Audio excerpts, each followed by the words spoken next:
parler un petit peu dans cette dernière table ronde d'art et de NFT, et nous verrons si ce sont des nouveaux vecteurs de l'influence. Mais d'abord, Mathieu Forget, on va vous présenter. On a quelques visuels de ce que vous produisez. Voilà, super. Et donc des photos et des performances que vous pouvez retrouver sur votre feed Instagram qui est fort bien fait. Comment est-ce que vous vous définissez aujourd'hui, Mathieu Forget? Alors moi, c'est la plus grande question, c'est comment me définir. Et ça fait 1 an que je suis rentré en France et j'aime dire que je suis un artiste en mouvement. Ce que je fais, pourquoi je dis ça, c'est parce que je suis à la fois danseur, le photographe et le performeur de ces créations. Et ça englobe un petit peu tout ce que j'aime et tout ce qui me passionne, voilà, tous les arts créatifs que je montre ici. Alors vous avez commencé comment? Par la danse ou la photographie? Alors moi, non, de base, je suis joueur de tennis. C'est vrai. Et puis ensuite, j'ai découvert la danse quand j'avais 15-16 ans. Puis après, j'ai vécu à New York plusieurs années. Et là-bas, j'ai découvert la photographie et en même temps les réseaux sociaux. Puis j'ai commencé à mélanger toutes ces passions-là. Et pour aujourd'hui, pouvoir vivre de mes créations et des idées que j'ai dans la tête. Alors, vous êtes venu avec Cyril Athias. Quelle utilisation pour un artiste des réseaux sociaux, justement, aujourd'hui? Moi, je trouve que c'est vachement important. Aujourd'hui, on a beaucoup parlé d'influenceurs, alors télé-réalité, créateurs de contenu virtuels. Aujourd'hui, je crois que les réseaux sociaux sont une arme absolue pour les créateurs de contenu, pour les artistes, qui permettent de toucher évidemment une audience très large.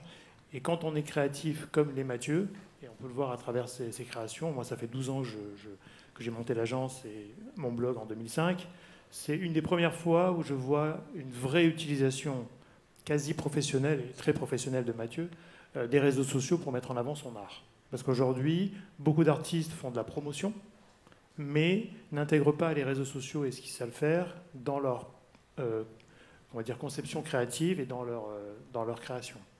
Donc là, pour le coup, on a un artiste qui utilise les réseaux sociaux dans sa création et pour diffuser sa création et donc multiplier les contacts, les partenariats ou les autres artistes avec qui il pourrait faire des collaborations. Est-ce que ça veut dire qu'un artiste doit forcément être un influenceur aujourd'hui assez naturellement et montrer son travail En tout cas, pour moi, un artiste doit utiliser les réseaux sociaux pour faire connaître son art. Et tous les autres médias aussi d'ailleurs, hein, la télé, enfin tous les médias classiques, mais les réseaux sociaux ont une force de propagation évidemment reconnue aujourd'hui et qui permet en même temps de construire son art, de l'améliorer, de l'adapter, parce que Mathieu il va en parler mieux que moi, mais en tout cas faisait de la photo aussi au départ et maintenant fait de la vidéo et des projets de plus en plus créatifs avec la technologie qu'on nous propose. Oui, moi je pense tout à fait qu'on entre dans une nouvelle ère où les artistes doivent un peu savoir tout faire. C'est vrai qu'aujourd'hui, se contenter simplement de faire une audition en tant que danseur ou de faire un tableau chez soi, en fait, on crée pour pouvoir le partager avec les gens ici, pour que les gens puissent le voir. Et aujourd'hui, les réseaux sociaux sont un super moyen de promotion. Et je trouve que, en tout cas, moi, je vis de ma passion grâce à ça, parce que pendant longtemps, j'ai essayé plein de choses. Et puis, j'ai commencé à mettre sur les réseaux sociaux, j'ai commencé à comprendre l'algorithme, comment utiliser cet outil pour promouvoir mon univers. Et c'est grâce à ça qu'aujourd'hui, je vis de ça. Donc, je pense que c'est très important de savoir bien s'entourer et de comprendre tout ce qu'il y a autour, non seulement juste la création, mais tout le marketing et la promotion derrière aussi. Alors, est-ce que vous pouvez nous expliquer sur ces images, qui sont en fait des vraies photos, quel a été le processus de création? Alors, ce qu'il faut savoir, c'est que ces photos, elles ne sont pas truquées, déjà. Je saute vraiment dans les airs et je me mets vraiment à la verticale. Et en fait, c'est qu'une question de timing. Cette photo, je l'ai prise toute seule, par exemple. J'ai un trépied, j'ai une caméra, j'ai appuyé, j'ai couru 10 secondes et j'ai fait la photo et bam, je l'ai eu. Voilà ce qui s'est passé. Ça, c'est pareil. Ça, c'est au Moretti, à La Défense. Je ne sais pas si vous connaissez. Donc, moi, tout mon univers, ça, c'est à la Fondation Louis Vuitton. Et là, on est à Marseille. Donc toutes ces créations pour moi viennent grâce à la danse et aux années de sport que j'ai faites, un certain contrôle du corps. Et c'est comment en fait immerser, mettre mon corps dans un espace et jouer avec d'une certaine manière. Je suis resté un grand enfant qui s'amuse à faire des créations. Je dis ça parce que certains d'entre des internautes pourraient dire qu'elles sont photoshopées et vous avez trouvé un moyen de leur prouver qu'ils sont torts en finalement validant via une bloc de chaîne le processus créatif. Vous vous intéressez aux NFT et à transformer vos créations en NFT. Tout à fait. Ce qu'il faut savoir aussi de base, c'est que moi, j'ai commencé à faire des photos pour m'amuser avec des amis, dans le but d'être vu et pouvoir danser pour des artistes, notamment aux États-Unis. Puis, de base, je mettais que les photos. Ça marchait un petit peu. Et dès que j'ai commencé, surtout avec TikTok, par exemple, à mettre les vidéos de comment je prends la photo, c'est là que j'ai été viral plusieurs fois et c'est là que j'ai commencé à avoir beaucoup plus de visibilité. Et je pense que aujourd'hui, j'ai la chance de vendre ces photos, de faire des expositions, de faire des tirages limités pour des collectionneurs.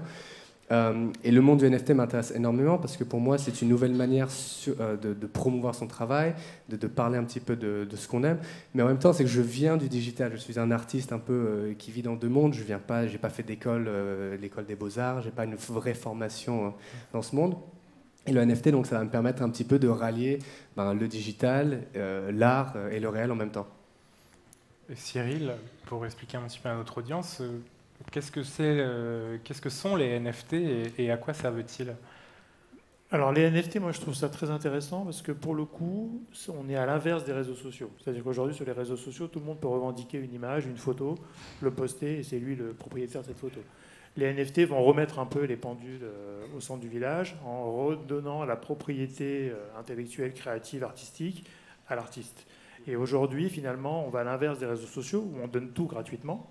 Et aujourd'hui, les artistes vont pouvoir réintégrer leur création au sein des NFT et donc revendiquer la propriété, éventuellement la revente ou la location de cette création originale à un acheteur potentiel qui va pouvoir prendre possession de ça.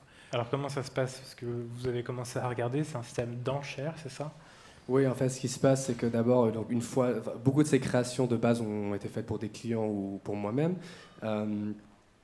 Et aujourd'hui, quand on rentre dans le milieu du NFT, ça nous permet, comme il dit, de garder tous nos droits. Donc il faut d'abord les minter. En fait, il faut rentrer dans ce métaverse, il faut les créer dedans, et après on les met sous forme de vente aux enchères, soit sur une plateforme. Il y a des plateformes comme OpenSea, comme me viennent pas tout de suite là. Qu'est-ce qu'il y a d'autre?